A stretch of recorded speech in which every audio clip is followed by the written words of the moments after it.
मगर संतों का हृदय इससे भी ज़्यादा मुलायम होता है, क्योंकि मक्खन तो अपने ताव से पिघल जाता है, पर पवित्र संत दूसरों के दुखों को नहीं सह सकते। बिल्कुल ही मेल नहीं खाता मक्खन। हाँ, मक्खन तेज बहुत पड़ते हैं, संत बहुत तेज पड़ते हैं। और उनका हृदय फौरन पिघल जाता है। कागभूषुंडी बोले, अय गरुण जी, गरुण जी का संवाद है यहाँ।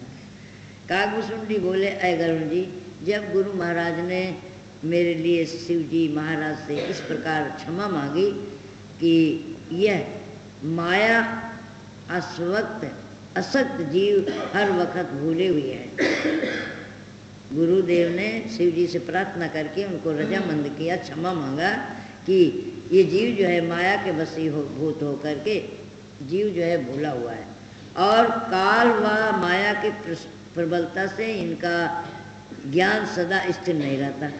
काल और माया दोनों प्रबल होकर के इसके ज्ञान को हर लेते हैं। इसका ज्ञान स्थिर नहीं रहता, कभी कुछ तो कभी कुछ, और गलतियां करना तो इसके स्वभाव में ही शामिल है। गलती कर देना तो मामूली बात है, इसको गलती सुहाती है, गलती की तरफ जाता है। गलतियां करना तो इसके स्वभाव में ही शामिल है। भगवान आप दयालु हैं, क्रोध को त्याग कर मेरे इस शिष्य पर दया कर। बड़ा सुंदर श्लोक है ना, नमामि समीशान निर्वाण रूपम निराकार। चिदाकाश माकाश वासम भजे हम, फिर अंत में आया। बहुत बड़ा श्लोक है, खूब करना करके उन्होंने प्रार्थना की है, फिर प्रसन्न होकर के फिर क्षमा भी किए। हाँ, कल्याण भी हो। साफ से जल्दी आप दयालु हैं, क्रोध को त्याग कर मेरे इस शिष्य पर दया करें, और ऐसी कृपा हो जिससे आपके कठिन सांप से जल्दी निवृत्ति हासिल करें। क्योंकि उन्होंने सांप बन करके खोढ़न में जा कर के बैठे, फिर 10,000 बरस तक और टेढ़ी मेढ़ी जोनियों में जावे, इस सब सांप था ना। तो कहते हैं कि जल्दी इसका छुटकारा हो जाए और अंत में इसका कल्याण भी हो। तब इस प्रकार उपकार और दयामय वाणी को सुनकर शिव जी महाराज प्रसन्न हुए और मंदिर से फिर आवाज आई, राजी हो गए। उनकी प्रार्थना को देख करके उनको दया आई, और फिर आवाज़ आती है अधर से, अगरचे इसने भारी पाप किया है और मैंने क्रोध करके इसे साप भी दिया है, परंतु तुम्हारी कोमलता को देखकर मैं इस पर दया भी करता हूँ। अय साधु, मेरा यह साप तो वृथा हो नहीं सकता। इसने जो भारी पाप किया है उसके बदले में मुझे क्रोध आया और मैंने इसको साप दिया, परंतु तुम्हारी कोमल महान दयालु हृदय को पर देख करके मैं इस पर दया भी करता हूँ। तुम्हारा हृदय कैसा है? साधु जैसा। साप तो वृथा नहीं हो सकता, मैंने जो साप दिया वो कभी झूठा नहीं होगा, इसलिए 10,000 योनियाँ तो या जरूर भोगेगा, 10,000 योनियों को अवश्य में जाएगा, भोगेगा। मगर जन्मते और मरते वक्त जो जीव को कष्ट हुआ करता है वह ऐसे नहीं होगा। जन्मत मरत दूसरा दुख होई, तुलसीदास जी के वाणी में कि जन्मते और मरते दूसरा बहुत कठिन से कठिन दुख जीव को भोगना पड़ता है, वो इसको कष्ट नहीं होगा। जन्मने और मरने का इसको कष्ट नहीं होगा। दूसरे यह कि इसको हर योनि में अपने जन्मों का ज्ञान भी रहेगा। कौन से योनि से मैं आया, कौन से योनि में जाना है, जिस योनि में आए इसको पिछली योनि का और आगे जाने वाले का ज्ञान रहेगा। और अंत में भगवान की भक्ति भी प्राप्त होगी। फिर जब योनियों को भोग लेगा बाद में इसको भगवान की भक्ति प्राप्त होगी। हे गरुण जी, शिव जी की प्रसन्नता को लेकर गुरु महाराज मेरे पास आए, अपना कोमल हाथ मेरे सिर पर रखा। ऐसा गरुड़ जी कहते हैं कि शिव जी से प्रार्थना की और शिव जी प्रसन्न हुए और वो भी खुश होकर के मेरे पास आए और अपना कोमल हाथ मेरे सिर पर रखा।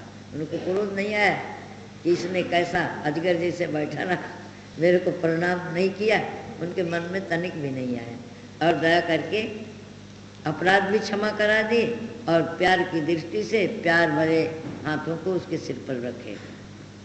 तसल्ली दी, बहुत कुछ तसल्ली दी। तब कुछ समय पाकर मेरी देह छूटी। बहुत दिनों के बाद मेरा शरीर छूट गया। सबसे पहले मुझे सांप का जन्म मिला, क्योंकि श्राप था ना, तो सबसे पहले बोलते हैं कि मुझे सांप के शरीर में जाना पड़ा। कुछ समय पाकर वह देह भी छूट गई। फिर दूसरी मिली। इसी तरह कई टेढ़ी योनियों के अंदर मैं भरमता रहा, परंतु गुरु की कृपा वहाँ भी मेरे साथ थी। कहते हैं कि टेढ़ी मेढ़ी योनियों में मैं जाता रहा, पर मैं देखता रहा कि वहाँ पर जिस जिस योनियों में मैं गया, उस योनियों में भी गुरु की दया मेरे ऊपर बनी रही। 10,000 नीच योनियों भोगने के बाद अंत में मुझे मनुष्य का शरीर मिला। 10,000 योनियों को भोगने के बाद शरीर मनुष्य का मिला। गुरु की दया से भक्ति की दौलत हाथ लगी, उनकी कृपा थी गुरु की। फिर दौलत यानी भक्ति रूपी दौलत धन मेरे हाथ आया, लेकिन एक सूल मुझे अब तक दिल में चुभता है। क्या कहते वो एक सूल मेरे अनेक योनियों को तो काट लिया और फिर मनुष्य का जीवन मिला, पर एक सूल जो है, दर्द जो है, मुझे बारंबार चुभता है, खटकता है। क्या दयालुता की कदर न जानी। मैंने गुरु की, जैसे गुरु ने मेरे ऊपर दया किया, उनकी दयालुता का मुझे अनुभव नहीं हुआ। ये सूल जो है बार बार मेरे अंदर खटकता है।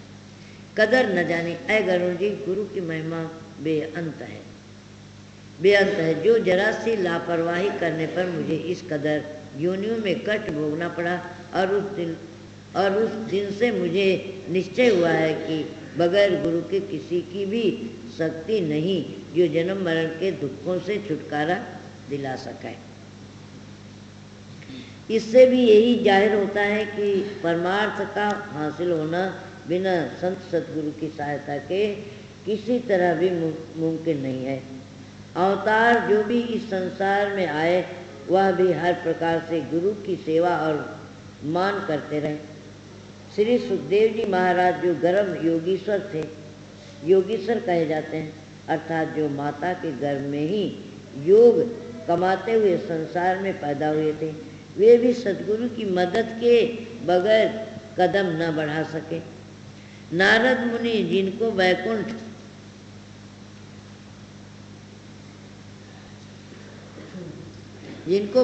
तक जाने आने की शक्ति हासिल थी, गुरु धारण किए बिना वह भी विश्राम न पाए, जो भी कहे विश्राम न पा सके। और भी जितने साधु संत और भक्त इस संसार में हुए हैं, उनमें से किसी की भी ऐसी मिसाल नहीं मिलती जो बिना गुरु के भवसागर से पार हुए हों। जेहि खोजत ब्रह्मा थके, सुर नर मुनि अरु देव।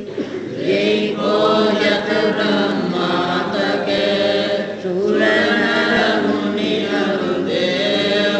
कहे कबीर सुन साधवा, कर सतगुरु की सेव। कहे कबीर सुन साधवा, कर